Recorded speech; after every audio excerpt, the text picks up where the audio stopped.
the Jesus Christ you think you know is not the real Jesus.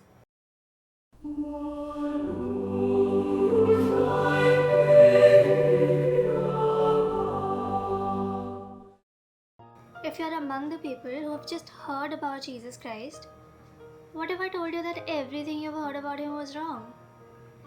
I'll tell you what the truth really is, but first let me just address your doubts about whether Jesus even existed at all. Obviously, the Bible is the primary source of evidence that points to Jesus' existence, but just for the sake of the skeptics, let's consider non-Christian sources that prove his existence.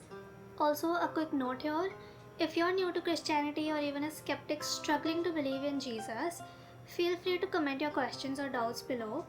And to my fellow Christians watching, let's help guide and encourage them to find our Lord and Savior Jesus Christ.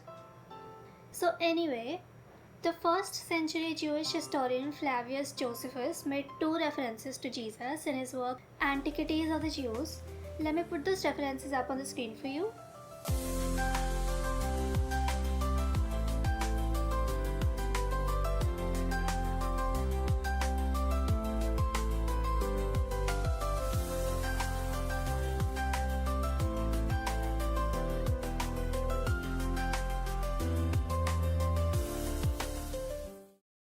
Next is Tacitus, a Roman historian who lived in the 1st and 2nd centuries. He mentions Jesus as Christus and noted that he was executed by Pontius Pilate during the reign of Tiberius.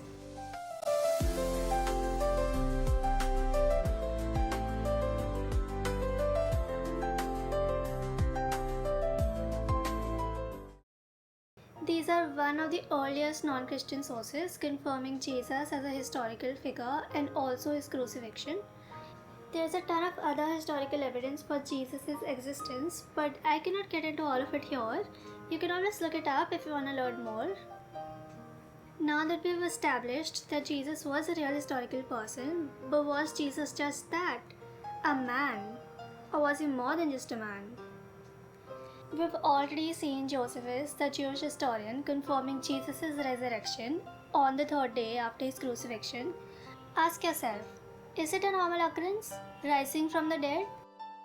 Some people believe that Jesus was just a holy man or a prophet and that he never claimed to be God. I beg to differ, and I'm not just throwing out my opinion here, it is what the Bible says. Jesus openly claimed his divinity, not once, not twice, but multiple times. Let me show you some Bible verses. I'll start with the I am statements Jesus made.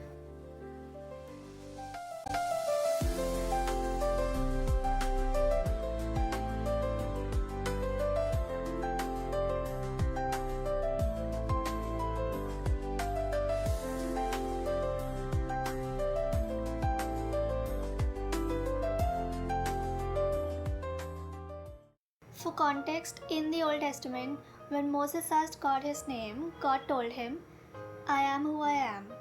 In Hebrew, this phrase uses the verb to be and shows that God is completely self-existent and eternal. I've made a devotional about this name of God, so if you want to dive deeper into it, feel free to check it out. So when Jesus says I am, he is revealing that he alone is the source of salvation and life.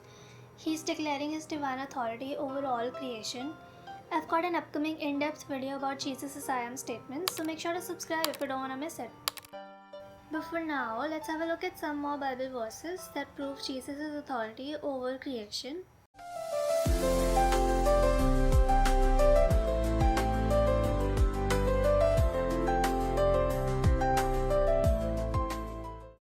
But the first verse says, he was with God, and so if he was with God, he cannot be God, right?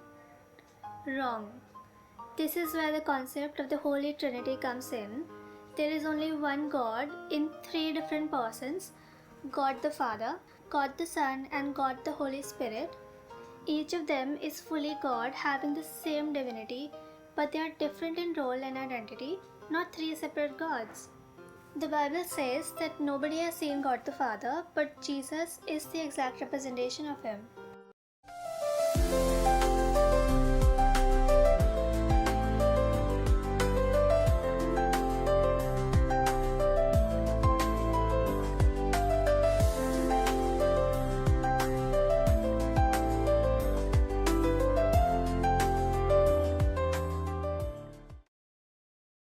And if you're struggling to believe, I want to now share 3 quick Bible stories with you.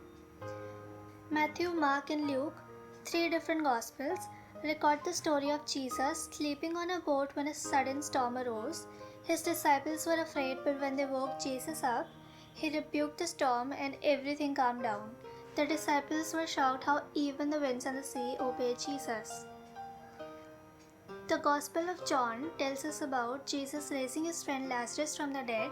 In the same Gospel, Jesus said that he had authority to lay his life down and take it back again, which shows his authority over life and death. And in all 4 Gospels, we see Jesus forgiving people's sins publicly and some teachers of the law being surprised at how a man would dare to do what belongs only to God. Jesus did a lot during his time on earth. In fact, the Gospel of John says, if every one of them were written down, I suppose that even the whole world would not have room for the books that would be written. But these 3 stories particularly prove that Jesus was not just a prophet. If you want more proof, I encourage you to read the Gospel passages about Jesus' baptism and his transfiguration, where God the Father himself speaks from heaven and declares that Jesus is his son. And why stop there? I encourage you to read all 4 Gospels given in the Bible. But why should we trust the Bible? Good question. Now hear me out. There are 66 books in the Bible, written by over 40 authors, over a span of nearly 1600 years, in 3 languages, across 3 continents, yet they all point to the same person, Jesus Christ. I think we can safely say that the Bible is not written by men, it's written by God. Peter Stoner, a mathematician, once calculated the odds of one person fulfilling just 8 of these hundreds of prophecies written in the Old Testament about the Messiah. The chances were 1 in 100 quadrillion. A quadrillion has 15 zeros, by the way. And Jesus fulfilled over 300 prophecies written about him. Also, again, the Bible contains 4 Gospel accounts, first-hand eyewitness testimonies, written by the very men who lived with Jesus, walked beside him, heard his teachings, and saw those amazing miracles he performed. They saw it all, and they were willing to die for what they saw. And they did. Ask yourself, who dies for a lie that they made up? I don't know where you come from or who you are, but I know one thing for sure. It's that Jesus loves you so much, even when you have all these doubts about him in your mind. He knows everything you've ever done, but he loves you through it all and wants a relationship with you. But sin separates us from him and leads to death. And that's why he came down from heaven, fully God, fully man. He lived a perfect and holy life, died on the cross and rose from the dead on the 3rd day. No matter how good you try to be, you can never be completely sinless. Nobody can. But through faith in Jesus' death and resurrection and asking for forgiveness, you can gain eternal life with God. He became sin to make you righteous in his sight.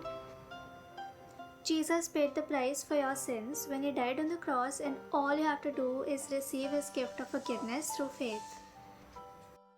Remember the trend where YouTubers would go to a drive-thru and secretly pay for the order of the person behind them? That's precisely what Jesus did, but for the whole human race, not just for one particular person or generation. Why would you want to reject the gift God is really offering you?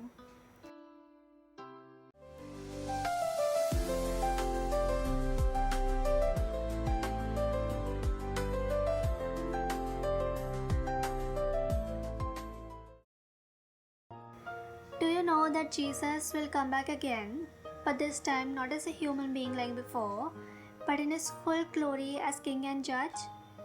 He will judge evil, reward faithfulness, and make a new heaven and a new earth where God's people will live with him forever. But when he comes again, it will be too late to decide what we believe about him, and that's why he's giving us a chance now to turn to him while there's still time. Jesus calls us to live ready for that day, not scared, and he loves us enough that he warned us about this over 2000 years ago. So today, accept Jesus Christ as the Lord and Savior. Tomorrow is not promised.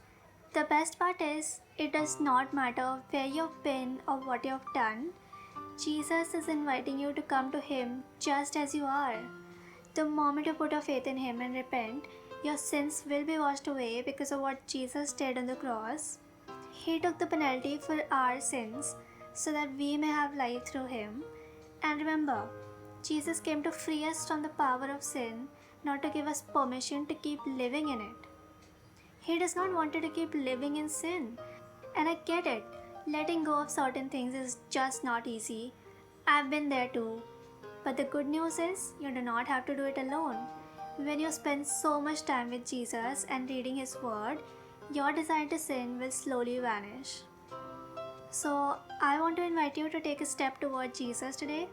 Accepting Jesus means you will confess your sins, you will trust that His death on the cross paid for your sins, you will turn away from the things that separate you from God, and you will invite Him to guide your steps. It's a personal decision between you and God, and it will change your life forever. And if you're ready to live for Jesus, pray with me.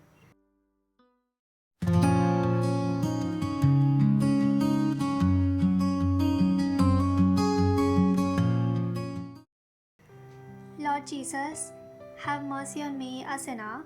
I confess my sins, those known and unknown, intentional and unintentional, and I repent for all of them. Thank you, Lord, for coming into the world and for dying for my sins. I believe that you are the Son of God, that you died for me on the cross, and that you rose on the third day. Thank you for the gift of eternal life you have given me, Lord, and I receive it by faith. I accept you as my Lord and Savior. Come into my heart, Lord Jesus. Let your will be done in my life. Amen. If you just prayed that, welcome to the family and congratulations. You've made a life-changing decision. I encourage you to read the Bible, pray daily, go to church and connect with other believers. Your faith can grow. God bless you.